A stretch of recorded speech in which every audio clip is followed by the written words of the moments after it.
வணக்கம். ஜவைஜக் from Javad பட்டிப்புதூர். Power writer அப்படிங்கிற YouTube channel மூலமாக உங்களை மீண்டும் சந்திப்பு ரொம்ப மட்டற்ற மகிழ்ச்சி. அத்தோட எங்கள் சேனலை சப்ஸ்கிரைப் பண்ணுங்கள், பெல் பட்டன் அழுத்த மறந்துடாதீங்க. அத்தோட எல்லாத்துக்கும் ஷேர் பண்ணுங்கள். சென்னையில் ஒரு ஆர்ப்பாட்டம், ஒரு மீட்டிங். அதில் நாம் தமிழர் கட்சியினுடைய ஒருங்கிணைப்பாளர் நடிகர் சீமான் பேசியிருக்கார். அது இன்னைக்கு ஒரு பிரச்சனைக்குட்பட்ட விஷயமாக வைரலாக போயிட்டு இருக்கு. பொதுவாகவே எங்க காலத்துலாம் பார்த்தோம்னா அரசியல் கட்சிகள்லாம் நல்லதை செய்வாங்க, பல நல்ல கருத்துக்களை சொல்லுவாங்க, நிறைய பேர் மக்களுடைய குறைகளை தீர்ப்பாங்க, அப்புறம் ஓட்டு கேட்பாங்க. கட்சி ஆரம்பிச்ச பல பேர் அப்படித்தான், நாங்கள் இப்படி செய்வோம் அப்படி செய்வோம் சொல்லி போட்டு பல நற்பணி மன்றங்களை வச்சு மோர் ஊற்றுறது, தண்ணீர் பந்தல் அமைத்தல், மற்றபடி ஏழைகளுக்கு உதவுதல், இந்த மாதிரி தான் கட்சியை வளர்த்துருக்குறாங்க. எல்லாமே அப்படித்தான். பொதுவாக திமுக கூட ஆரம்பத்தில் அப்படித்தான். அதிமுக இன்னும் சைவமாக செயல்பட்டாருன்னு சொல்லலாம். ஏன்னா எம்ஜிஆர் அவ்வளோ ஸ்ட்ரிக்டானவர், யாரும் எந்த அவதூறு பேசக்கூடாதுப்பா அப்படின்ட்டுருவாரு. ஜெயலலிதா அம்மையார் கூட வேறு விதம், அவர் கூட கொஞ்சம் விட்டு பிடிச்சிருவாங்க. மற்றபடி அந்த அம்மா கூட பெருசாக எதிர்ப்பு பண்ணுவாங்க சில அவதூறு பேச்சுக்களுக்கு, மற்றபடி ஒரு தவறான பேச்சுக்களுக்கு அப்படின்னு கூட சொல்லலாம். ஆனால் எம்ஜிஆரை பொறுத்த வரைக்கும் அப்படிலாம் கிடையாது, ஸ்ட்ரிக்டாக இருப்பார். கருணாநிதியை கூட சரியாக பேசிய ஒரே நபர் எம்ஜிஆர், மரியாதையாக பேசிய ஒரே நபர். அதே மாதிரி கருணாநிதி அப்படிதான், எம்ஜிஆர் அப்படிங்கிற தனி மரியாதை, அவங்களுக்குள்ள தனி மரியாதை இருந்துக்கிறது. அதே மாதிரி கட்சியும் அதே மாதிரிதான், அவருங்க அந்த கட்சியினுடைய செயல்பாடுகளும் அப்படித்தான் இருந்தது. அப்பதான் கட்சியை நாம் வளர்த்த முடியும், மக்கள் நம்மை நம்புவார்கள், ஓட்டு போடுவார்கள், ஆட்சியில் அமர்த்துவார்கள் அப்படின்னு அவங்க நம்புனாங்க. இன்னைக்கு அப்படி இல்லை, ஆகுனா அவதூறு. ஆமா,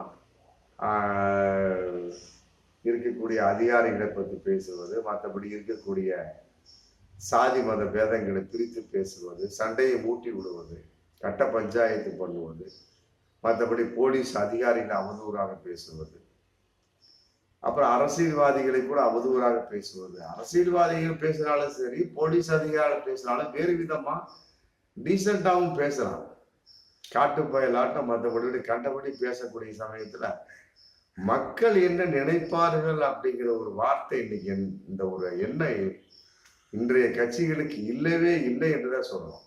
நம்ம ஒரு மரியாதை அதாவது அரசியல் அவ்வளவுதாங்க, சாக்கடை முடிஞ்சு போச்சு. இது என்னத்தை போய் மரியாதை, புரியுதுங்களா? சாக்கடை முடிஞ்சு போச்சு. அதை எவ்வாறு நடந்து கொள்வது, பேசுவது, புரியுதுங்களா? ஆளாளுக்கு பேசிட்டு உக்காந்துருந்தா வாடா போடா அவனே இவனே அவதூறு பேசிட்டு உக்காந்துருந்தா அப்படின்னம்னா அப்புறம் என்ன இருக்குது? மக்கள் மதிக்க மாட்டான். அரசியல் சாக்கடை முடிஞ்சு போச்சு, எல்லாரும் அப்படியே நீந்திக்கிட்டு போயிட்டே இருக்க வேண்டிய. அந்த நீந்துதல்ல கொஞ்சம் டீசெண்டா நீந்திக்கணும். அதுலயும் சும்மா காட்டுத்தனமா ஒரு மிக மோசமான ஒரு சூழல்ல நீந்தக்கூடிய சமயத்துல வார்த்தை ஜாலங்கள் மற்றபடி அவதூறு பேசிட்டு இருந்தா அப்படின்னா மக்களுக்கு நம்பிக்கை வராது. அதே மாதிரி சீமான் இன்னைக்கு ஒரு அங்கீகாரத்துக்கு வந்துட்டாரு. 8.19 அங்கீகாரத்துக்கு வந்துட்டாருன்னா அவர் இன்னும் தன்னுடைய கட்சியை அதனுடைய நிலைப்பாட்டை கீழ்த்தரமாக கொண்டு செல்கிறாரா அப்படிங்கிற கேள்வி இதுல வருது. கட்சி சாதாரண கிடையாதுங்க. மக்கள் எடுத்தோன்னா ஓட்டு போட மாட்டான். நம்ம கூட்டம் கூடணும், பொதுக்கூட்டம் கூட எல்லாம் கத்துவான், எல்லாரும் வாழ்கம்மா அவனும் சேர்ந்து வாழ்கன்ட்டு போயிடுவான். ஓட்டு போடுறப்பதான் நம்ம யாருங்கிறது தெரியும். அந்த மாதிரிதான் தான் திமுக அதிமுகலாம்.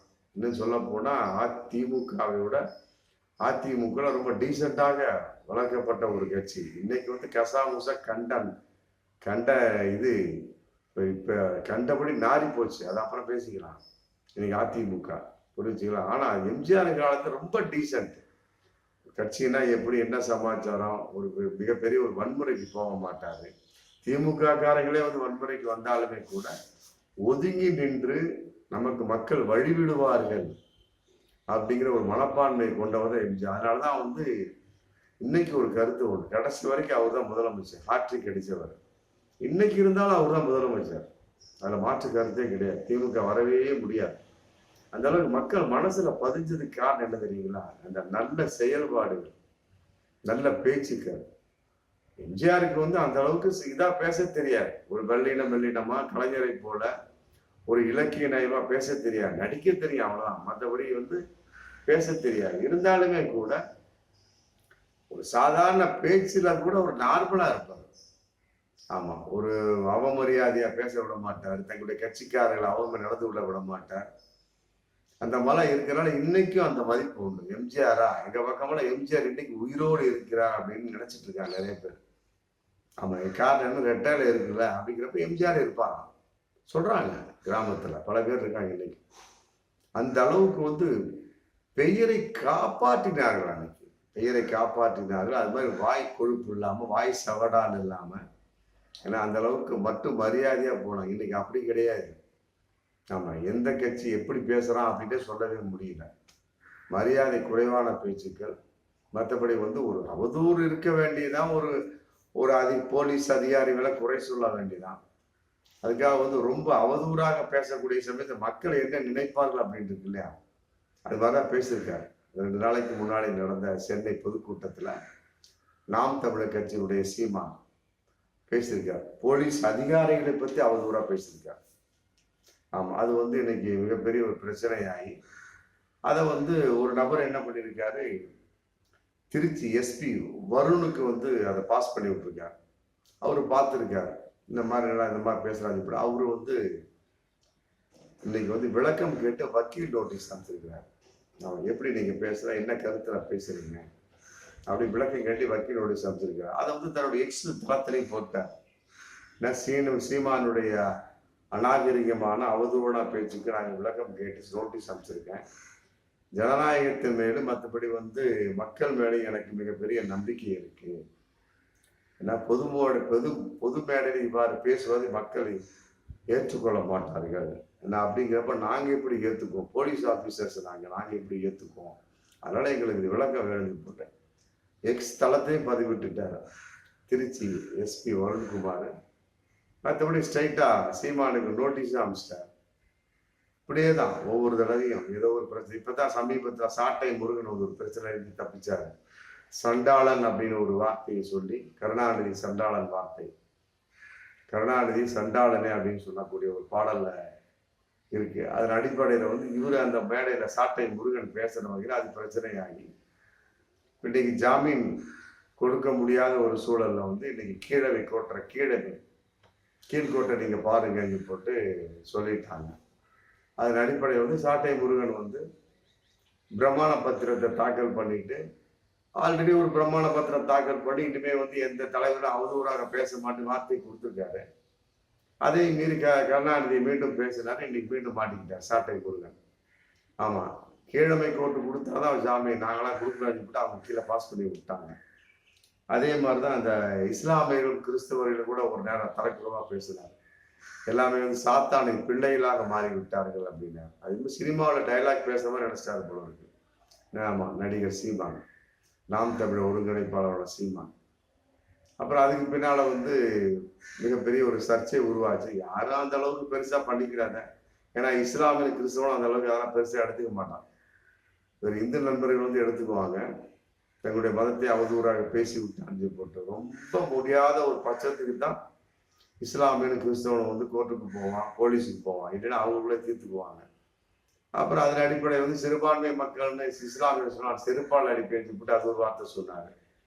ஆமா, இதனால அது சிறுபான்மைங்கிற ஒரு விஷயத்தை வச்சு நம்ம குப்பை கொட்டிட்டு உட்காந்துரு சீமான் வந்து அதுக்கு வேட்டு வைக்கிறாரு போட்டு இஸ்லாமியர்கள் கிறிஸ்தவர்கள் அது ஒரு பிரச்சனையா பேசிட்டு இருந்தாங்க. அது ஒரு நேரத்துல இந்த மாதிரி வந்து அவதூறுகளா பேசுவது, ஆமா, மற்றபடி வந்து அநாகரிகமாக பேசுவது, மரியாதை குறைவாக பேசுவது, இல்லை இப்படித்தான் ஒரு கட்சியை வளர்த்துன அப்படின்னா அந்த கட்சி தேவையா?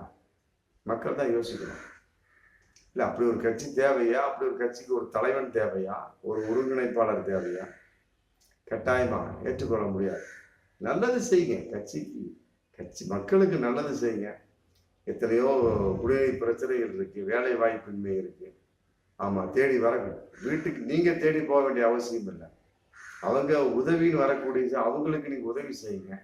மற்றபடி வந்து இருக்கக்கூடிய நிர்வாகிகளை வந்து வாயில ஜிப்பை போட்டு வைங்க. முதல்ல உங்க வாயில நீங்க ஜிப்பை போடுங்க. சீமானுக்கு நான் இந்த வீடியோ மூலம் சொல்லிக் கொள்வேன். லப லப லப லபன்னு பேசிக்கிட்டு போனீங்கன்னா நீங்க அங்கீகாரம் வாங்கி என்ன பிரயோஜனம் இருக்கு? இதை மாதிரி விசிக்க ஐயா திருமாவளவன் அவர்களும் பேசுறாங்க. ஏதாவது ஒரு பிரச்சனை வருதா? அந்த கட்சிக்குள்ள இருந்து ஏதாவது ஒரு பிரச்சனை வருதா? சொல்லுங்க. ஒரு பிரச்சனை சொல்லுங்க. மனுஷன் அப்படி தங்கமா பேசுவார் திருமாவளவன். அவ்வளவு மரியாதையான ஒரு நபர், மரியாதைக்குரிய மாமனிதர் ஐயா திருமாவளவன் ஐயா. அதே மாதிரி கட்சிக்காரங்களும் அப்படித்தான். ஆளூர் நவாஸ் பேசுறாரு, மற்றபடி SS பாலாஜி பேசுறாரு, மற்ற எத்தனையோ பேர் அங்க உள்ளவங்க எத்தனையோ பேர் பேசுறாங்க. அவதூறாலாம் பேசக்கூடிய அளவு கூட எதுவுமே கிடையாது.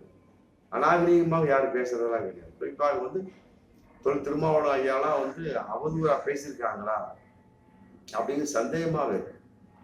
அநாகரிகமா பேசியிருக்காங்களா? ஆளூர் நவாஸ் கூட ரொம்ப தெளிவா பேசுவார், வேகமா பேசுவார்.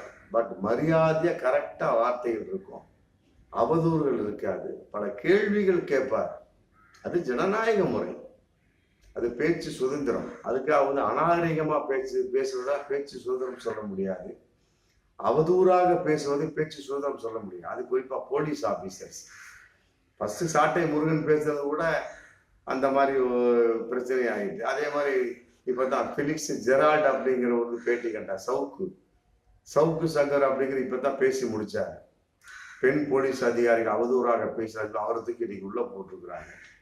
பெலிக்ஸ் ஜெரால்டுக்கு ஜாமீன் கிடைச்சிருச்சு.